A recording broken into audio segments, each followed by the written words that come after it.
राकेश भैया, शक्कर खो गई है, आप आते वक्त ले आइए, और ये मम्मी जी की दवाई भी। नेहा ने अपने जेठ को बाहर जाते हुए रोककर कहा।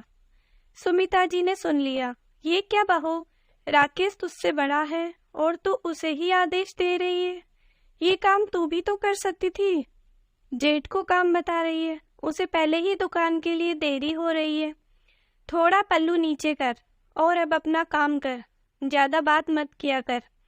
नेहा चुपचाप रसोई में आ गई। सब लोगों के लिए खाना तैयार करना था। कहने को घर में सब हैं, फिर भी उसका मन नहीं लगता है। उसके पति आशीष जब से बाहर काम ढूंढने गए हैं, तब से वो अकेलापन महसूस करती है। घर में कहने को सास ससुर जेठ जेठानी उनके बच्चे हैं, पर वो सबके बीच रहकर भी अकेली है। अभी शादी को 6 महीने ही तो हुए थे। आशीष और उसकी शादी बड़ी धूमधाम से हुई थी। वो दिन याद करके चेहरे पर उसकी मुस्कान आ जाती है, पर दूसरे ही पल आशीष से दूर रहकर उसका चेहरा मुरझा जाता है। शादी के समय आशीष कुछ नहीं करते थे। ये बात ससुराल वालों ने छिपाई थी और कहा था कि वो अपने बड़े भाई के साथ ही बिजनेस संभालता है। आशीष ने भी कुछ बताया नहीं। शादी के बाद कुछ दिन तो ठीक निकले, पर धीरे धीरे सबने अपने रंग दिखाने शुरू कर दिए। नेहा पर सब घर के काम का बोझ सा डाल दिया और आशीष भी सबके कहे अनुसार घर के और बाहर के काम करता था। उसकी स्थिति घर में नौकर जैसी ही थी। ये देखकर नेहा को बहुत दुख होता था। मायके में सौतेली माँ ने घर देखा भाला नहीं और शादी कर दी। अब अपना दुख किससे कहती? एक दिन उसने आशीष को समझाया, आप कुछ काम क्यों नहीं करते? इस तरह इधर से उधर समय बर्बाद करते रहते हैं। आशीष सीधे मन के था। वो हंसने लगा कि रोज इतने सारे काम तो करता हूँ। भैया के बिजनेस का सामान इधर से उधर ले जाता हूँ, साथ ही गेहूं पिसवा कर लाता हूँ, दूध लाता हूँ, बच्चों को स्कूल छोड़कर आता हूँ और वापस भी तो लाता हूँ, राशन का सामान लाता हूँ, साथ में घर के इतने सारे काम करता हूँ, सुबह से रात तक लगा रहता हूँ। हाँ, आप लगे रहते हो, लेकिन इसके लिए आपको कोई सैलरी नहीं मिलती। पता नहीं क्या कारण रहा कि आपने पढ़ाई करने के बाद भी नौकरी नहीं की और बिजनेस भी नहीं किया। मैं नौकरी के लिए बाहर गया था, पर अकेले मेरा मन नहीं लगा, तो भैया ने कहा कि वापस आ जा और मेरी मदद करवा देना। नेहा फिर बोली, वो भी ठीक है, पर उसके लिए आपको सैलरी तो नहीं मिलती। आप वापस काम पर जाइए और सैलरी वाला कोई काम ढूंढिए ताकि घर चल सके। नेहा, घर तो चल रहा है, 2 समय की रोटी मिल जाती है, और क्या चाहिए? नेहा ये सुनकर बोलती है, ये रोटी खाना अलग बात है, पर आत्मसम्मान की रोटी खाना अलग बात है। मैं माँ बनने वाली हूँ, होने वाले बच्चे की, और मेरी जिम्मेदारी आपकी है। मतलब हम दोनों का खर्चा आपको उठाना है, ये आपका फर्ज है।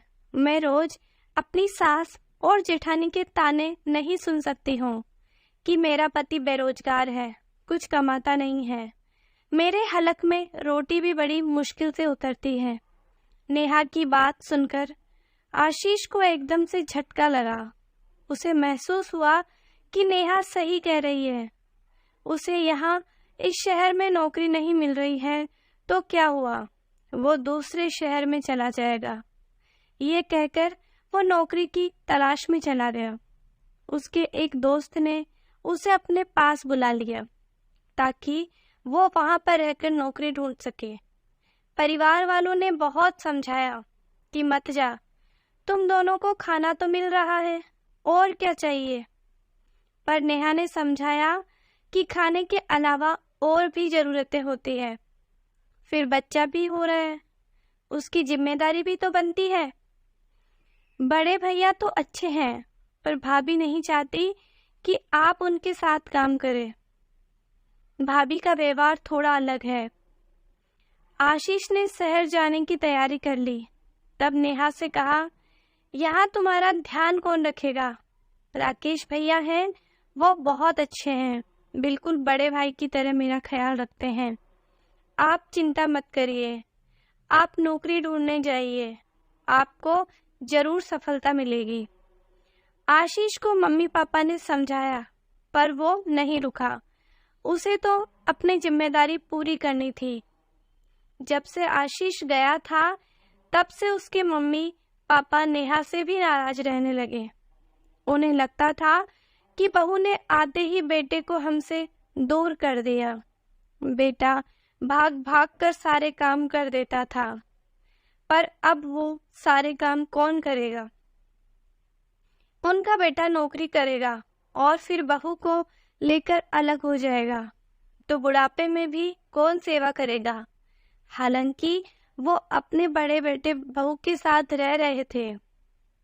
वही नेहा की सोच थी कि जिस पति के भरोसे वो ससुराल में आई है, अगर वो ही उसकी जिम्मेदारी नहीं उठाएगा तो वो और उसका बच्चा किसके भरोसे पलेंगे? नेहा की सास ने उस पर इल्जाम लगाया कि बहू तो हमारे साथ रहना ही नहीं चाहती है, इसीलिए हमसे हमारे बेटे को दूर कर दिया।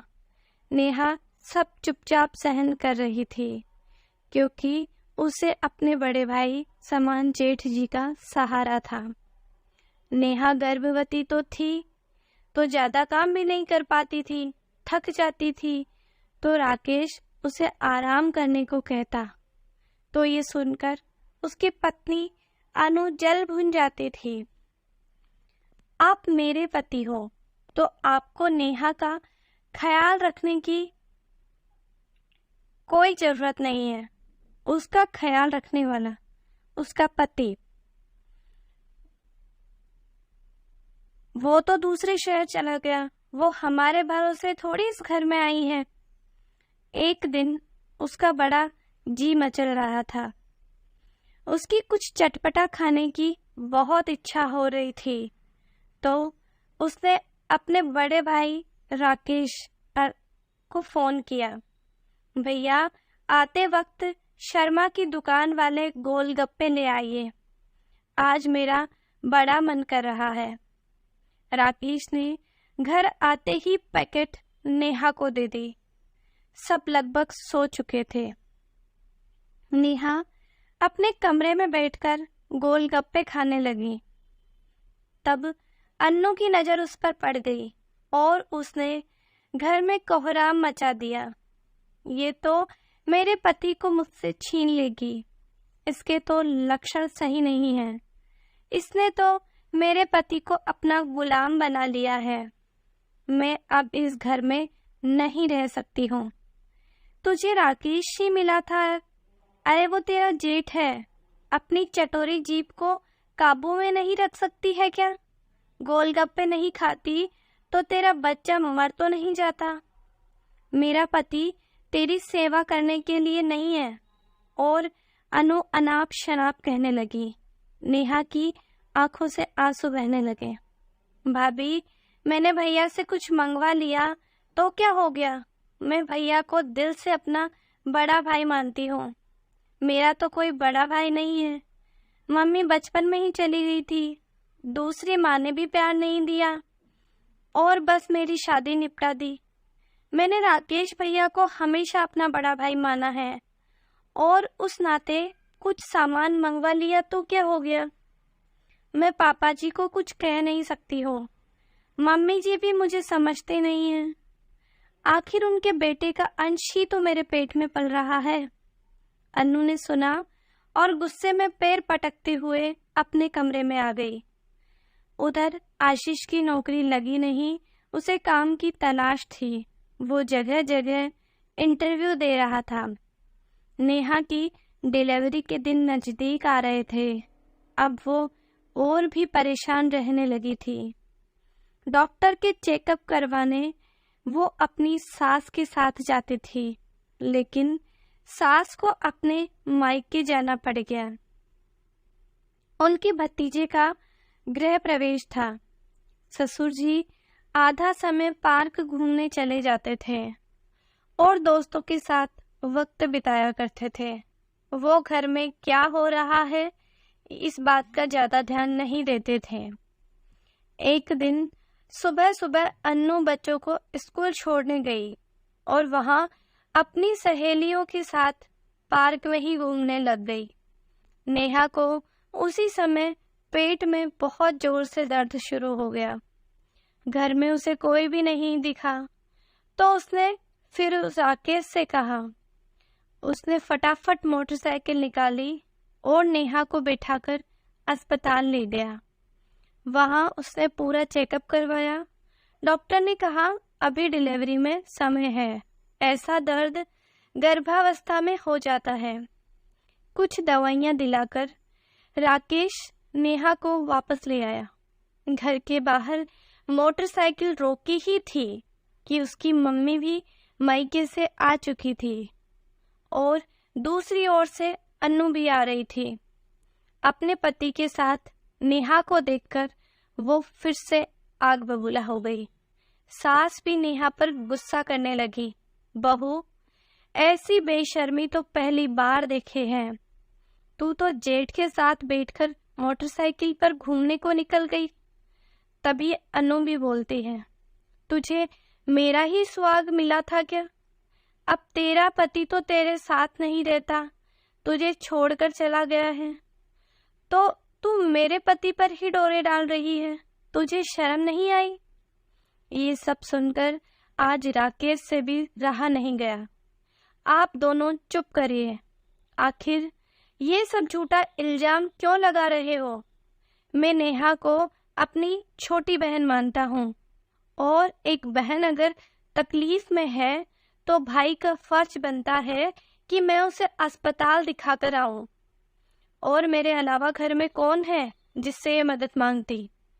मैं बड़े भाई होने के नाते इसे डॉक्टर के दिखा लाया तो इसमें क्या गुनाह हो गया? आप दोनों अपनी घटिया सोच बदलिए। यहाँ पर मेरा छोटा भाई नहीं है और उसकी पत्नी को सबके साथ और सहयोग की जरूरत है, तो क्या हम उसे अकेला छोड़ दें?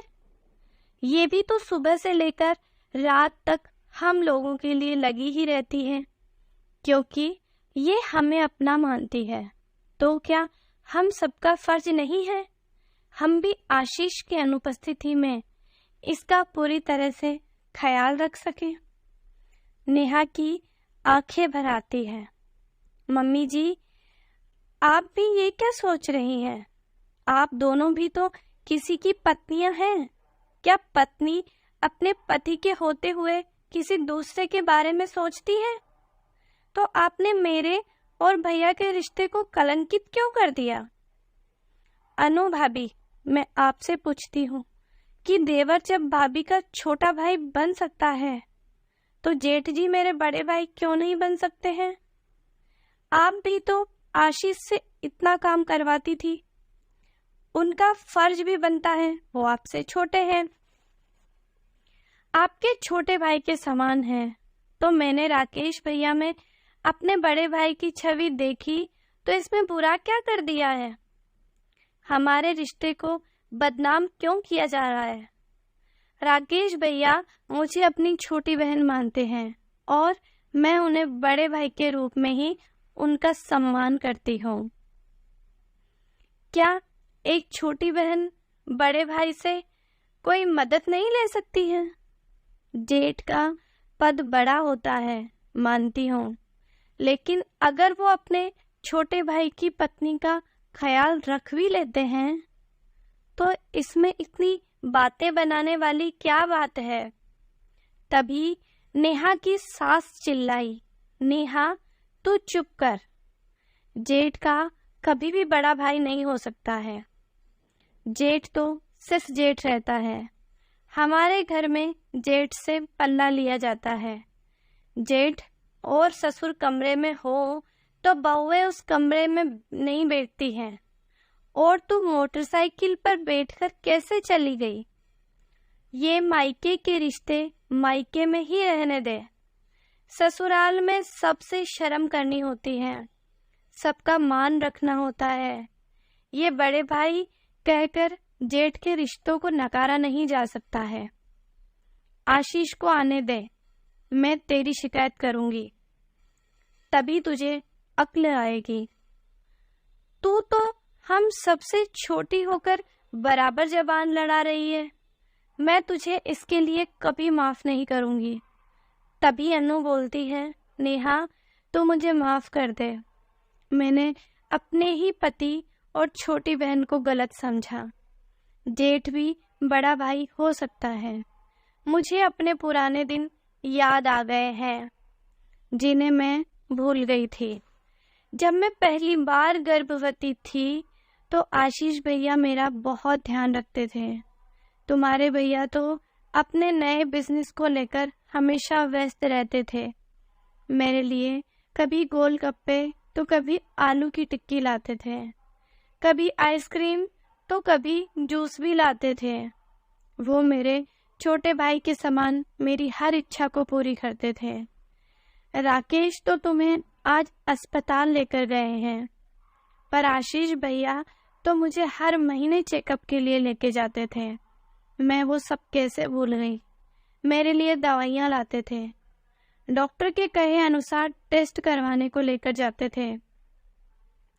राकेश यहीं पर थे, तब भी वो मेरा इतना ध्यान रखते थे। और हम सब तुम्हारे साथ क्या कर रहे हैं? जब आशीष भैया यहाँ नहीं हैं तो हमें ही तुम्हारा हर तरह से ध्यान रखना चाहिए, लेकिन हम सब तो तुम्हें मानसिक और शारीरिक तकलीफ दे रहे हैं। अनु की आंखों से लगातार पानी बह रहा था। अनु की बातें सुनकर सास ससुर को भी पुराने दिन याद आ गए। सब शर्मिंदा हो रहे थे। तभी सबकी नजर दरवाजे पर जाती है। वहां आशीष खड़ा था। उसे देखकर सबको आश्चर्य मिश्रित खुशी होती है। मैंने सब सुन लिया है। नेहा मुझे बताती थी तो मुझे विश्वास नहीं होता था, पर आज अपनी आंखों से देख सुन लिया है। मुझे विश्वास नहीं हो रहा है कि मेरे परिवार वाले मेरी पत्नी के साथ इतना बुरा व्यवहार कर सकते हैं। नेहा, मेरी नौकरी लग गई है। मैंने फोन पर नहीं बताया। मैं सबको खुद आकर ये खबर देना चाहता था। और अब नेहा, तुम मेरे साथ रहने के लिए सामान पैक कर लो। ये सुनते ही नेहा का सारा दर्द खुशी में बदल गया। वो बहुत खुश हो गई और आशीष को कहती है, यहाँ सब ठीक है। घर परिवार में छोटी बड़ी बातें तो होती ही रहती हैं। मैंने सबको माफ कर दिया है। आप भी मन में मेल मत रखिए। अब आपकी नई नई नौकरी लगी है, घर बसाने में कुछ समय लगेगा। मेरी भी डिलीवरी होने वाली है। यहाँ मम्मी जी और भाभी जी हैं जो मेरी देखभाल करेंगी, और राकेश भैया भी तो हैं जो आपकी जिम्मेदारी निभा लेंगे। नेहा की बात से आशीष भी सहमत हो जाता है और कुछ दिन रहकर वापस चला जाता है। कुछ महीनों बाद नेहा को बेटी होती है। 2 महीने बाद वो आशीष के साथ खुशी खुशी रहने को चली जाती हैं, लेकिन हर राखी पर वो राकेश भैया को राखी भेजना नहीं भूलती थी। घर की छोटी बहू घर की बेटी बन जाती है। खुशियों को बाहर नहीं, घर में ही तलाशना चाहिए। खुशियाँ घर में ही बसती हैं। जब छोटा देवर भाई हो सकता है तो बड़ा जेठ भी बड़ा भाई हो सकता है। दोनों ही रिश्ते पवित्र हैं। दोनों ही रिश्तों की अपनी गरिमा है। रिश्ते तो वैसे भी प्यार और विश्वास से ही निभते हैं। तो दोस्तों, आपको हमारी कहानी कैसी लगी? क्या नेहा ने ससुराल वालों को माफ करके सही किया या नहीं? हमें कमेंट में जरूर और जल्दी बताइए। Thank you. Like and subscribe करना मत भूलिए।